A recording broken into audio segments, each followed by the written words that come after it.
ಭಾರತ ದೇಶದ ಒಂದು ಐತಿಹಾಸಿಕವಾದಂಥ ಬೆಂಗಳೂರು ಕರಗ.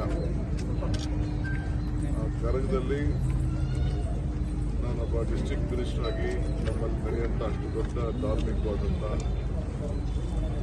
ಒಂದು ಕಾರ್ಯಕ್ರಮ ಅದರಲ್ಲಿ ನಾನು ಪಾಲ್ಗೊಂಡಿದ್ದೆ.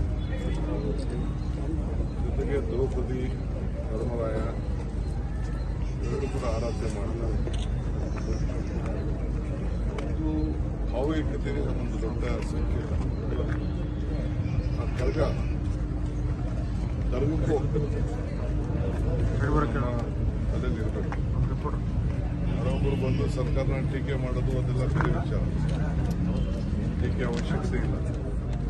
ಧರ್ಮದಲ್ಲಿ ದೇವಸ್ಥಾನಗಳಲ್ಲಿ ರಾಜಕೀಯ ಮಾಡೋದು ನೀಚತನ. ಅದನ್ನು ಮಾಡಬಾರ್ದು.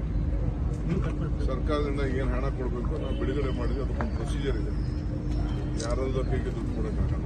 ಅದೊಂದು ಪದ್ಧತಿ ಇದೆ. ಜಿಲ್ಲಾಧಿಕಾರಿಗಳಿಗೆ ಒಂದು ಜವಾಬ್ದಾರಿ ವಹಿಸ್ತೀವಿ. ಅವರು ಅದನ್ನು ಯಾರಿಗೆ ಕೊಡಬೇಕು ಅದನ್ನು ಕೊಡ್ತಾರೆ. ಬಜೆಟಲ್ಲೇ ನಾವು ಕೊಡ್ತೀವಿ. ಸೊ ಯಾರು ಆತಂಕ ಪಡೋದು ಬೇಕಾಗಿಲ್ಲ.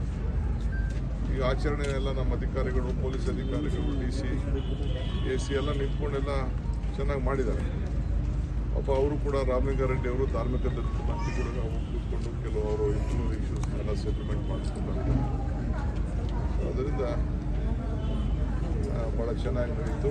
ಇದಕ್ಕೆ ಸಹಕಾರ ಕೊಟ್ಟಂತ ಎಲ್ಲ ಅಧಿಕಾರಿಗಳಿಗೆ ಮತ್ತು ದೇವಸ್ಥಾನದ ಸಮಿತಿಯವರು ಕೂಡ ನಾನು ಅಭಿನಂದಿಸ್ತೇನೆ. ಅವರು ಚೆನ್ನಾಗಿ ಪದ್ಧತಿಯನ್ನು ಬಿಡದೆ ಉಳಿಸ್ಕೊಂಡು ನಮ್ಮ ಬೆಂಗಳೂರು ಗೌರವನ ಕಾಪಾಡಿದ್ದಾರೆ. ಭಾಳ ಚೆನ್ನಾಗಿ ನಡೆದಿದೆ. ಬೆಳಗ್ಗೆ 3:30 ನಾನು ಸ್ಪಾಟಲ್ಲೇ ಇದೆ. ಯಾವ ಸಮಸ್ಯೆಯಲ್ಲಿ ಕೂಡ ಭಾಳ ಚೆನ್ನಾಗಾಗಿದೆ. ರಿಪೋರ್ಟ್ ಬಂದಿದೆ. ಇವತ್ತು ಮಧ್ಯಾಹ್ನ ನನಗೆ ಬಂದಿದೆ. ನಾನು ಇನ್ನೂ ನೋಡಿಲ್ಲ. ನೋಡ್ಬಿಟ್ಟು ಆಮೇಲೆ ನಾವೆಲ್ಲ ಕೂತ್ಕೊಂಡು ಸರ್, ಶಾಮನೂರು ಶಿವಶಂಕರಪ್ಪ ಹೇಳಿದ್ದಾರೆ, ನಮ್ಮ ಮನೆಗೆ ಬಂದು ಯಾರು ಸರ್ವೆ ಮಾಡಿಲ್ಲ, ಏನೂ ಕೇಳಿಲ್ಲ ಅಂತ ಹೇಳಿದ್ದಾರೆ.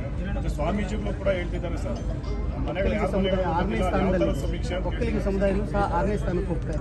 ವೀರಶೈವ ಸೋರಿಕೆ ಆಗಿರೋ ಅಂಕಿ ಸಂಖ್ಯೆಗಳಲ್ಲಿ ವೀರಶೈವ ಮಹಾಸಭಾ ತಜ್ಞರ ಸಮಿತಿ ನೇಮಕ ಮಾಡಿದೆ ಸರ್, ಇದರ ಅಧ್ಯಯನ ಮಾಡಲಿಕ್ಕೆ ಪ್ರತ್ಯೇಕವಾಗಿ. ಅವರು ಸಮಾಜ ಅವ್ರು ರಕ್ಷಣೆ ಮಾಡ್ಕೊಳ್ಳೋಕ್ಕೆ ಮಾಡ್ತಾ ಅದಕ್ಕೆ ನಾವ್ಯಾಕೆ ಅದಕ್ಕೆ ಟೀಕೆ ಮಾಡಕ್ಕೆ ಹೋಗೋಣ, ಚರ್ಚೆ ಮಾಡಕ್ಕೆ ಹೋಗೋಣ. ಅವ್ರವ್ರ ಹಕ್ಕು. ಪ್ರಜಾಪ್ರಭುತ್ವದ ವ್ಯವಸ್ಥೆಯಲ್ಲಿ, ಸಂವಿಧಾನದ ವ್ಯವಸ್ಥೆಯಲ್ಲಿ ಎಲ್ಲರೂ ಕೂಡ ಹಕ್ಕನ್ನು ಕೊಟ್ಟಿದ್ದೀವಿ. ಅವ್ರು ಏನೇನಿದೆ ಪ್ರತಿಪಾದನೆ ಮಾಡಲಿ. ಅದರಲ್ಲಿ ನಾವು ಯಾರನ್ನೂ ಅಪೇಕ್ಷೆ ಪಡೋದಿಲ್ಲ. ಮುಖ್ಯಮಂತ್ರಿಗಳು ಹೇಳಿದಾರಲ್ಲ, ಜನಪ್ರತಿನಿಧಿಗಳಿಗೂ ಚರ್ಚೆ ಮಾಡಲಿಕ್ಕೆ ಅವಕಾಶ ಕೊಡ್ತೀವಿ ಅಸೆಂಬ್ಲಿಯಲ್ಲಿ ಅಂತ ಅವರು ಹೇಳಿದ್ದಾರೆ. ಇನ್ನು ಅದಕ್ಕಿಂತ ಮುಕ್ತವಾಗಿ ಇನ್ನೇನು ಮಾತಾಡ್ತಾರೆ. ಚುನಾವಣೆ ಸಂದರ್ಭದಲ್ಲಿ ನನಗೆ ಅಧಿಕಾರ ಕೊಡಿ, ಪೆನ್ನು ಪೇಪರ್ ಕೊಡಿ ಅದು ಬೇರೆ ವಿಚಾರ. ಮೀಸಲಾತಿ ಹೆಚ್ಚಳಕ್ಕೆ ಒಂದು ಶಿಫಾರಸು ಮಾಡಿದ್ದಾರೆ. ಮೀಸಲಾತಿ